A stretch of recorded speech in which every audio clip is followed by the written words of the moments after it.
A gente falou no primeiro snap que eu fiz desse livro do The Blood, do hemograma, né? Então, das células brancas e vermelhas e como analisar esses resultados.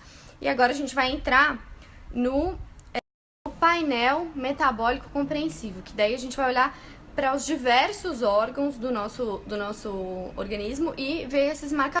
Então, o primeiro exame que ele vai olhar aqui é a glicose em jejum, né? Que é o ponto de partida para saber como que tá o nosso organismo.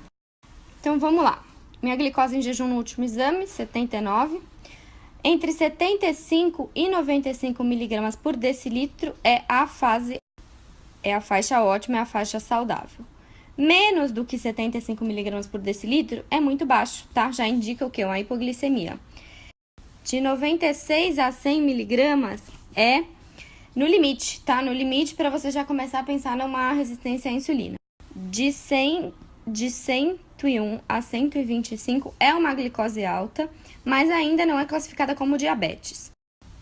E maior que 125 miligramas por decilitro já é um diagnóstico de diabetes.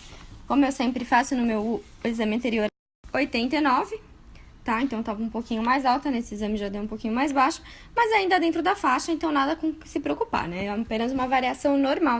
Se você tá com uma glicose muito baixa, ou seja, abaixo de 75 miligramas por decilitro, isso significa que você tem uma hipoglicemia.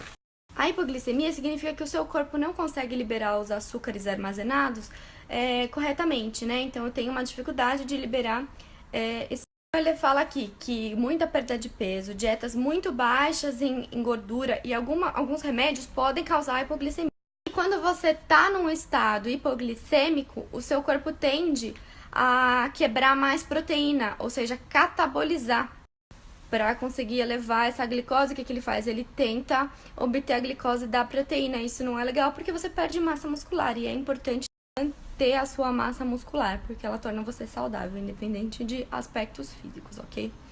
Se a sua glicose está muito, ou seja, se é muito alta, acima de 100, né, que a gente fala, isso já implica uma hiperglicemia, né? Então, isso já indica que você tem resistência à insulina. E aí, o grau de resistência à insulina que você tem vai depender do quão acima de 100 está a sua glicose, né? Se a sua glicose estiver acima de 125, isso já te diagnostica como com uma diabetes tipo 2.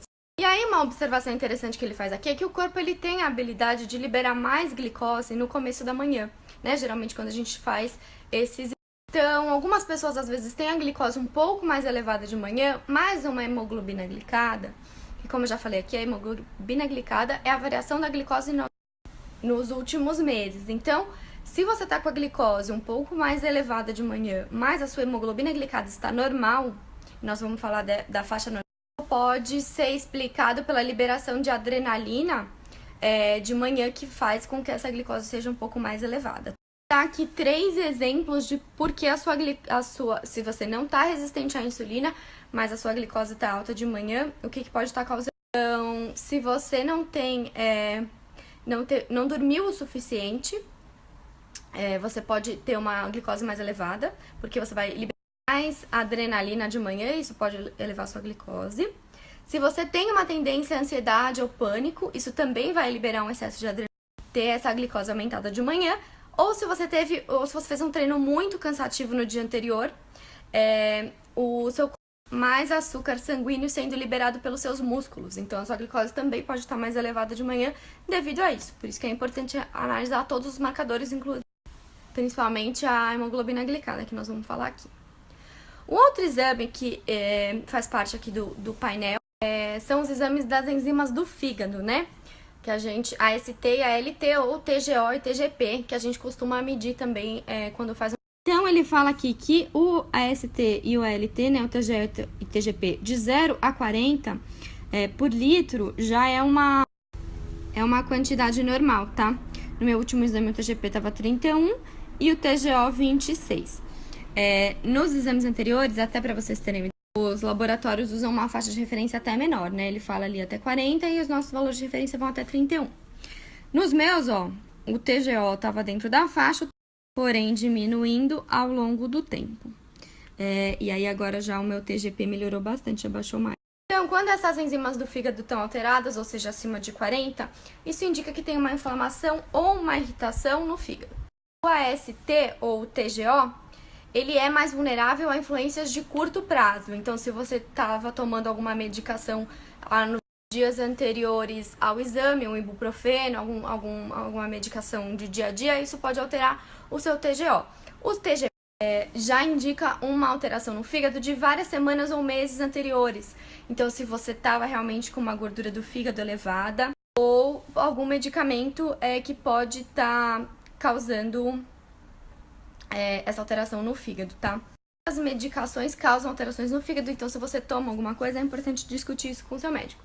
No meu caso, o meu TGP era mais elevado por conta do uso de anticoncepcional por muitos anos. Eu parei de usar concepcional há um tempo, mas assim, logo que eu parei, ele estava um pouco mais alterado e vem melhorando com o tempo, né? Então, é importante estar atento a essas. Vale dizer que foi a minha médica que fez essa análise, né? A gente não... apenas estou confirmando isso com o que a gente está falando aqui, mas é claro que você tem que estar sempre acompanhado de um profissional para fazer esse tipo de análise sobre a sua saúde. Outro marcador importante do painel metabólico é a creatinina. Então, a creatinina e o BAN. O BAN significa a ureia... Não, o nitrogênio na ureia sanguínea. Aliás, perdão, o BAN significa nitrogênio ureico sanguíneo. Eu procurei agora no Google, porque, gente, isso não vem nos exames normalmente. A creatinina, sim, mas a ureia a gente normalmente mede.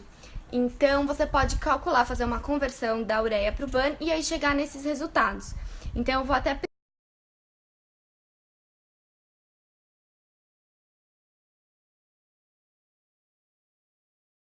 faz para calcular. Então, você divide a ureia por 2,1428 para chegar nesse BAN, ou você usa esse conversor que você pode jogar no Google. Você joga no Google BAN, é o primeiro link que aparece, foi esse que eu printei aí, que tem um conversor, você já coloca a sua ureia e ele já calcula o seu BAN.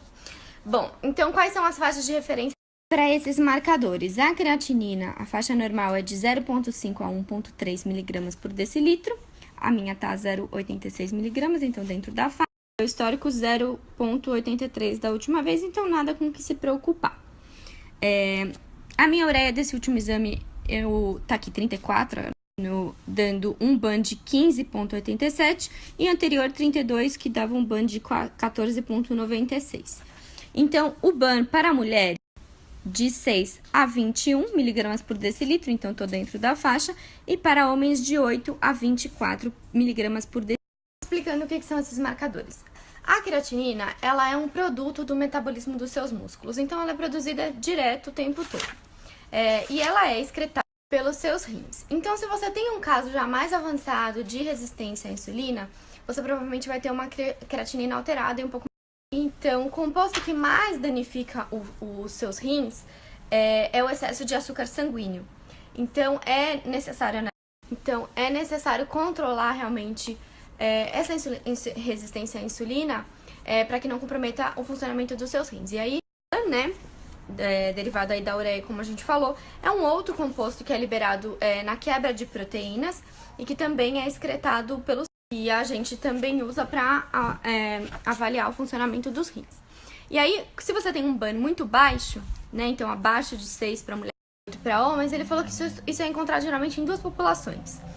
Crianças, né, porque elas são elas têm uma função do rim muito bem desenvolvida, então esse BAN acaba sendo muito baixo. E em adultos que são malnutridos, então as pessoas que são malnutridas e que têm uma dieta muito baixa em proteínas, elas vão ter esse BAN muito baixo. Já um BAN muito alto pode indicar uma desidratação de manhã, então é muito importante se manter hidratado se o seu BAN é constantemente alto nos seus exames. E dieta muito rica em proteína também pode alterar o seu BAN e deixar ele mais alto. E aí, quando eu falo uma dieta muito rica em proteína, fala que você vai ter um BAN acima de 30, por exemplo, né, que já é bem alto. E aí, você realmente tem que fazer algumas alterações na sua dieta para que isso não aconteça. E, por fim, o último marcador sanguíneo que eu vou falar hoje, a hemoglobina glicada, certo? A hemoglobina glicada ela é um cálculo que mede uma reação química à sua hemoglobina sanguínea. Então, como a gente falou no anterior, se você tiver anemia ou se você tiver alguma alteração, portanto, uma alteração na sua hemoglobina, isso vai afetar os seus resultados de hemoglobina glicada. Estando em níveis normais da sua hemoglobina, então você pode confiar no resultado da sua hemoglobina glicada, que vai indicar a variação da glicose sanguínea nas últimas 8 a 10 semanas, né? Quando a gente mede a glicose sanguínea em jejum, a gente está medindo naquele momento. Então, por que a hemoglobina glicada é tão importante? Porque ela calcula como esteve a sua glicose sanguínea nos últimos meses. Então, é muito legal. Quais são as faixas de referência para a hemoglobina? De 4,5% a 5,7% é normal. Abaixo de 5,6% é a faixa ótima, é onde a gente quer, que felizmente é onde eu tô aqui com 4,8% no último exame e 4,9% no exame anterior a esse. De 5,8% a 6,4% já indica uma resistência à insulina significativa, e acima de 6,4% já vai indicar uma diabetes, porque essa glicose esteve alta nos últimos anos. Ele até explicava que até 1990 era aceitável hemoglobina glicada até 6,5%. Mas aí novas evidências foram surgir. Em indivíduos não diabéticos, uma hemoglobina glicada de 5,5 a 6, ela indicava maior risco para doenças cardiovasculares e derrames. Então, tinha um risco muito maior do que em indivíduos não diabéticos com a hemoglobina glicada de 5 a 6. Portanto, esses valores foram atualizados. Ele fala que é muito raro você ter uma hemoglobina glicada muito baixa, ou seja, abaixo de 4,5. Que na prática clínica dele, ele só viu isso acontecer 2 vezes e indica quem tem uma hipoglicemia frequente e uma tendência à perda de massa muscular. A hemoglobina glicada muito alta está, obviamente, relacionada ao açúcar sanguíneo, e quanto maior, maior é a sua média nas últimas semanas e, consequentemente, o aumento do seu risco cardiovascular. Por isso é importante fazer o controle dessa glicose por meio da dieta e da redução de carboidratos, que a gente vai falar mais pra frente. Mas a hemoglobina glicada é muito importante para acompanhar o progresso quando você faz essas mudanças na sua dieta, porque aí você vai vendo ao longo dos meses o quanto você está evoluindo, o quanto seu metabolismo está melhorando. Bom, gente, por hoje é só. Eu queria terminar com a hemoglobina glicada pra gente fechar essa parte da glicose, e aí a gente continua amanhã.